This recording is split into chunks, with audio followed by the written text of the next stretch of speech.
Hi, guys. All right, we're ready for chapter 5. Caspian knows who Cornelius is. He wants more and more information. He wants to know about old Narnia, but he's learning some really specific truths about his own family, which is going to make things very, very difficult. So instead of talking about it anymore, let's go ahead and jump into chapter 5 of Prince Caspian, Caspian's Adventure in the Mountains. After this, Caspian and his tutor had many more secret conversations on the top of the great tower.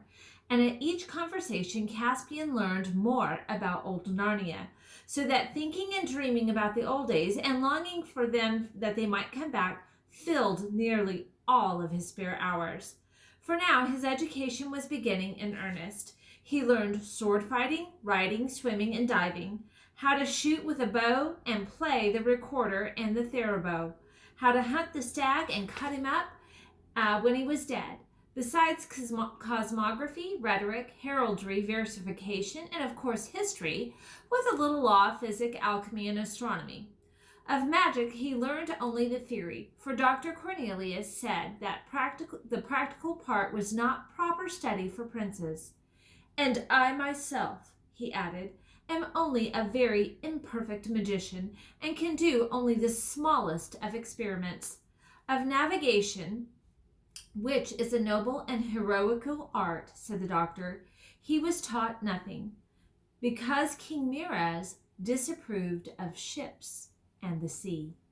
He also learned a great deal by using his own eyes and ears. As the little boy had often wondered why he disliked his aunt, Queen Prunus Prima, he now saw that it was because she disliked him. He also began to see that Narnia was a very unhappy country. The taxes were high and the laws were stern, and Miraz was a cruel man. After some years, there came a time when the queen seemed to be ill, and there was a great deal of bustle and pother about her until the castle and the doctors came and the courtiers whispered. This was nearly early summertime, and one night, when all of the fuss was going on, Caspian was unexpectedly wakened by Dr. Cornelius after he had only been in bed for a few hours. "Are we going to do a little astronomy, doctor?" said Caspian. "Shh," said the doctor. "Trust me and do exactly as I tell you. Put on your clothes. You have a long journey before you." Caspian was very surprised, but he had learned to have confidence in his tutor, and he began doing what he was told at once. When he was dressed, the doctor said, "I have a wallet for you. You must go into the next room and fill it with victuals from your highness's supper table." "My gentlemen in waiting will be there," said Caspian. "They are fast asleep and will not wake," said the doctor. "I am a very minor magician, but I can at least contrive a charmed sleep." They went into the antechamber, and there, sure enough, the two gentlemen in waiting were sprawled on chairs and snoring hard. Dr. Cornelius quickly cut up the remains of the cold chicken and some slices of venison and put them with bread and an apple and a little flask of juice into the wallet, which he then gave to Caspian. It fit on by a strap over Caspian's shoulder like a satchel you would use for taking your books to school. "Have you your sword?" asked the doctor. "Yes," said Caspian. "Then put this mantle over all to hide the sword and the wallet." "That's right. And now we must go to the great tower and talk." When they had reached the top of the tower, it was a cloudy night, not at all like the night when they had seen the conjunction of Tarva and Alambil. Dr. Cornelius said, "Dear Prince, you must leave this castle at once and go and seek your fortune in the wide world. Your life is in danger here." "Why?" asked Caspian. "Because you are the true king of Narnia, Caspian the 10th, the true son and heir of Caspian the 9th. Long life to your majesty." And suddenly, to Caspian's great surprise, the little man dropped down on one knee and kissed his hand. What does it all mean?" "I don't understand," said Caspian. "I wonder you've never asked me before," said the doctor. "Why, being the son of King Caspian, you are not King Caspian yourself. Everyone except your majesty knows that Miraz is a usurper. When he first began to rule, he did not even pretend to be the king. He called himself Lord Protector. But when your royal mother died, the good queen, and the only Telmarine who was ever kind to me, and then, one by one, all of the great lords who had known your father died or disappeared. Not by accident either. Miraz weeded them out. Belisar and Euvalius were both shot with arrows on a hunting party. By chance, it was pretended. All the great house of the Perisids he sent to fight the giants on the northern frontier till one by one they fell. Arlinian and Aramon and a dozen more he executed for treason on a false charge. The two brothers of Beaver's Dam he shut up as crazy people. And finally he persuaded the 7 noble lords who alone among the Telmarines did not fear the sea to sail away and look for new lands beyond the Eastern Ocean.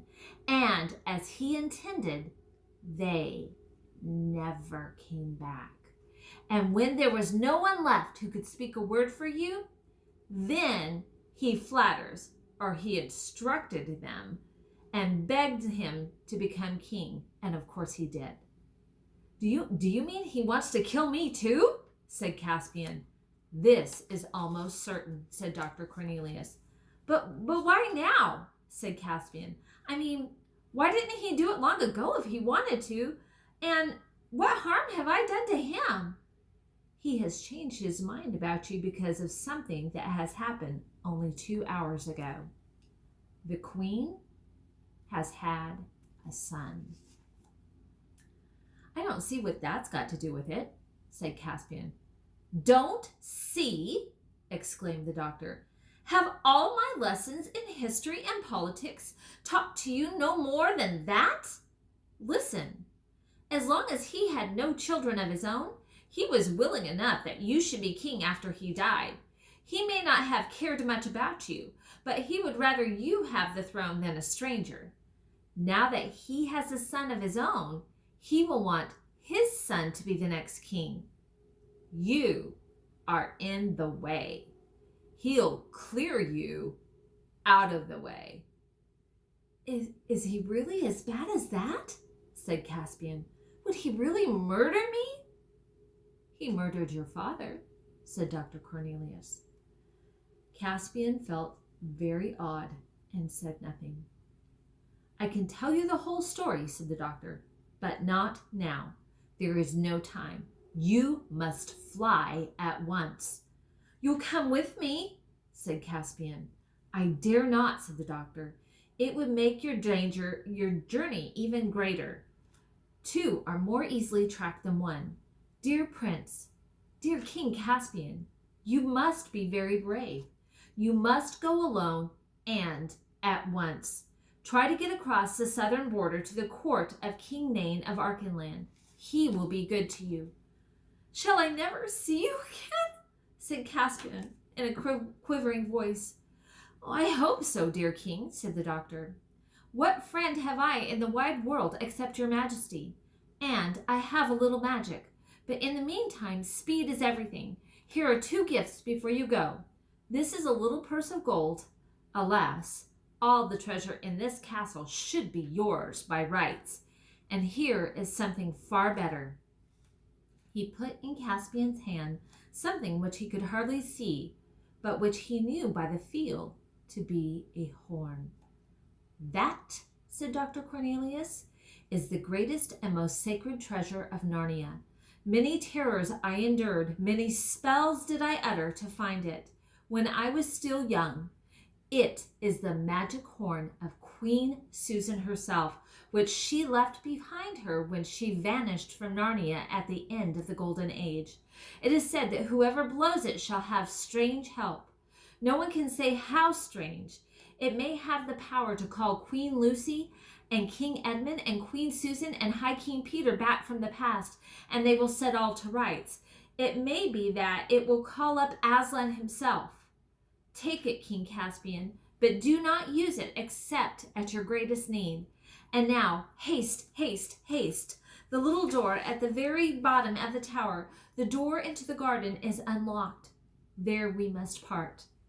Can I get to my horse, Destrier? Said Caspian. He is already saddled and waiting for you just in the corner of the orchard.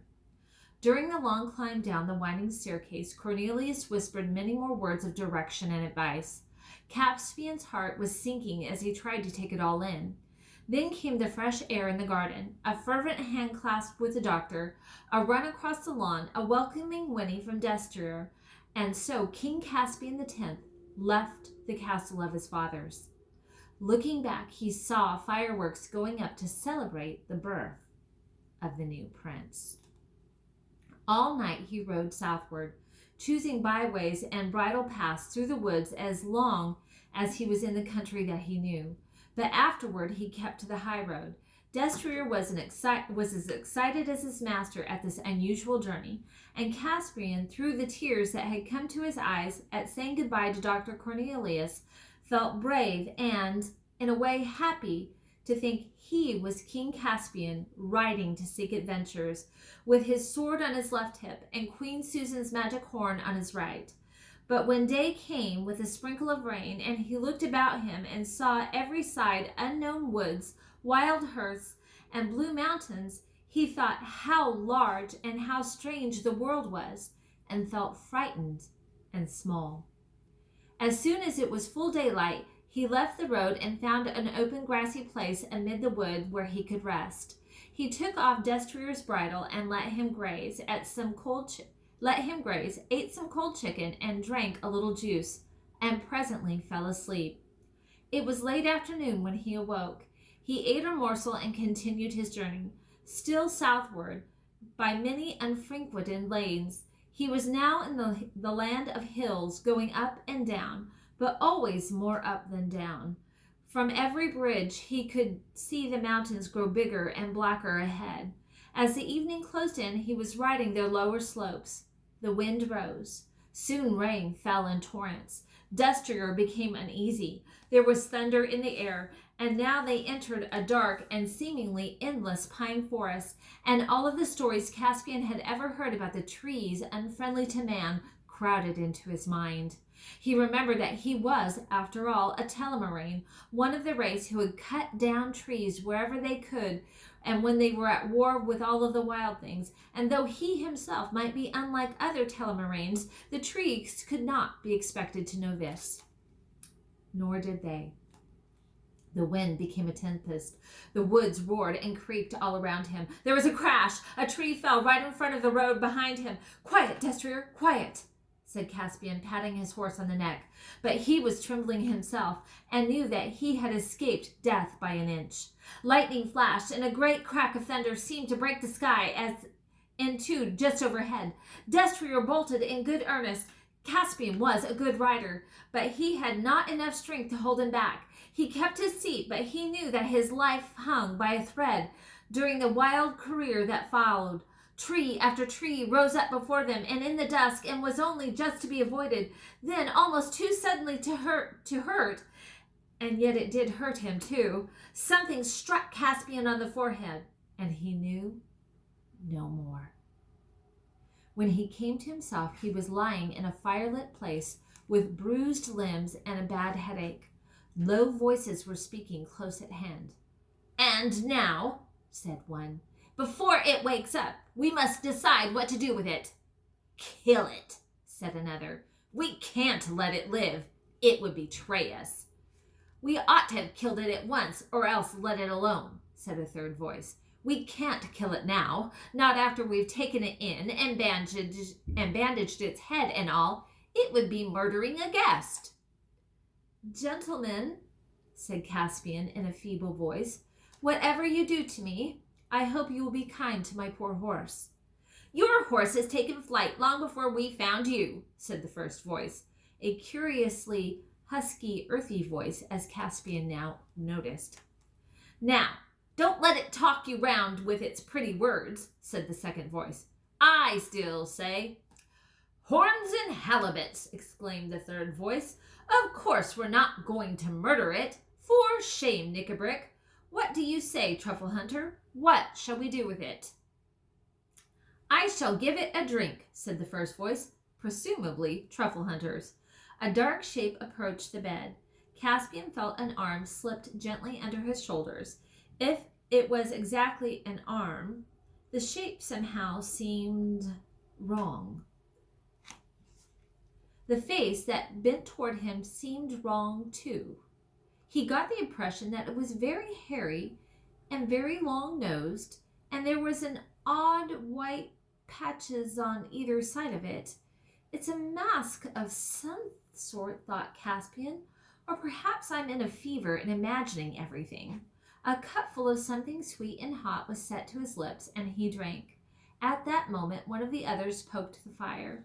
A blaze sprang up, and Caspian almost screamed with the shock as the sudden light revealed the face that was looking into his own. It was not a man's face, but a badger's, though larger and friendlier and more intelligent than the face of any badger he had seen before.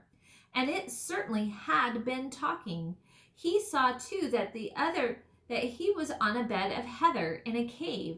By the fire sat two bearded men, so much wilder and shorter and hairier and thicker than Dr. Cornelius that he knew them at once to be 4 real dwarves, ancient dwarfs with not a drop of human blood in their veins. And Caspian knew that he had found the old Narnians at last. Then his head began to swim again. In the next few days, he learned to know them by names. The badger was called Truffle Hunter. He was the oldest and kindest of the 3. The dwarf who wanted to kill Caspian was a sour black dwarf. That is, his hair and beard were black, and the thick and hard like horsehair. His name was Knickerbrick. The other dwarf was a red dwarf, with hair rather like a fox's, and he was called Trumpkin. And now, said Knickerbrick on the first evening when Caspian was well enough to sit up and talk, we still have to decide what to do with this human. You two think you've done it a great service by not letting me kill it, but I suppose the upshot is that we have to keep a prisoner for life. I'm certainly not going to let it go alive. It's got to go back to its own kind and betray us all. Bulbs and bolsters, Knickerbrick, said Trumpkin. Why you need to talk so unhandsomely? It isn't the creature's fault that it bashed its head against a tree outside our hold, and I don't think it looks like a traitor. I say, said Caspian, you haven't yet found out whether or not I want to go back, and I don't. I want to stay with you, if you'll let me. I've been looking for people like you all my life. That's a likely story, growled Knickerbrick. You're a Telmarine and a human, aren't you? Of course you want to go back to your own kind. Well, even if I did, I couldn't, said Caspian. I was flying for my life when I had my accident. The king wants to kill me. If you killed me, you would have done the very thing to please him. Well now, said Truffle Hunter. You don't say. What? Said Trumpkin. What's that? What's that you've been doing, human, to fall foul of King Miraz at your age? He's my uncle, began Caspian, when Knickerbrick jumped up with his hand on his dagger. There you are, he cried. Not only a Telmarine, but a close kin and heir to our greatest enemy. Are you still mad enough to let this creature live? He would have stabbed Caspian then and there if the badger and Trumpkin had not gotten in the way and forced him back into his seat and held him down. Now, once and for all, Knickerbrick, said Trumpkin, will you contain yourself, or must Truffle Hunter and I sit on your head? Knickerbrick sulkily promised to behave, and the other 2 asked Caspian to tell his whole story. When he had done so, there was a moment's silence. This is the oddest thing I have ever heard, said Trumpkin. I don't like it, said Knickerbrick. I didn't know that there were stories about us still told among the humans. The less they know about us, the better. That old nurse now. She'd better have held her tongue. And it's all mixed up with that tutor, A renegade dwarf. I hate him. I hate him worse than I hate humans. You mark my words, no good will come of it. Don't go talking about things you don't understand, Knickerbrick, said Truffle Hunter. You dwarfs are as forgetful and changeable as the humans themselves. I am a beast. I am and a badger once more. We don't change. We hold on. I say a great good will come of it. This is the true king of Narnia we've got here. A true king. Coming back to true Narnia. And we beasts remember, even if dwarfs forget, that Narnia was never right, except when a son of Adam was king. Whistles and whirligigs, Truffle Hunter, said Trumpkin. You don't mean you want to give the country to the humans? I said nothing of that, answered the badger. It's not men's country. Who should know that better than me? But it's a country for a man to be king of. We badgers have long enough memories to know that. Why, bless us, wasn't all High King Peter a man? Do you believe those old stories? Asked Trumpkin. I tell you, we don't change, we beasts, said Truffle Hunter. We don't forget. I believe in High King Peter and the rest that reigned at Cair Paravel as firmly as I believe in Aslan himself. Oh, as firmly as that, I dare say, said Trumpkin. But who still believes in Aslan nowadays? I do, said Caspian. And if I hadn't believed in him before, I would now. Back among the humans, the people who laughed at Aslan would have laughed at stories about talking beasts and dwarfs. Sometimes I did wonder if there was ever really such a person as Aslan, but then sometimes I wondered if there were really people like you. Yet here you are. That's right, said Truffle Hunter. You're right, King Caspian, and as long as you will be true to old Narnia, you shall be my king, whatever they say. Long life to your majesty. Y'all make me sick, badger, growled Knickerbrick. The High King Peter and the great rest may have been men, but they were only different sort of men. This one is the cursed Telemarines. He has hunted beasts for sport. Haven't you now? He added, rounding suddenly on Caspian. Well, to tell the truth, I have, said Caspian, but they weren't talking beasts. It's all the same thing, said Knickerbrick. No, no, no, said Truffle Hunter. You know it isn't. You know very well that the beasts in Narnia nowadays are different and no more than the poor dumb, witless creatures you'd find in Calamarain or Telmar. And they're smaller too. They are far different from us than half-dwarves are from you. There was a great deal more talk, but it all ended in agreement that Caspian should stay, and even the promise that, as soon as he was able to get out, he should be taken to see what Trumpkin called the others. For apparently in these wild parts, all sorts of creatures from the old days of Narnia still lived on in hiding. So here we have King Caspian has his first followers, but his life is still in danger. His uncle Miraz is going to find out that Caspian is missing, and Caspian may have a few followers, but Miraz has an army. And we've heard how dangerous and treacherous he can be. We will have to wait for chapter 6 to find out what happens next. I hope you guys are enjoying Prince Caspian, and maybe we'll have time to see the movie later. I miss you guys. Bye.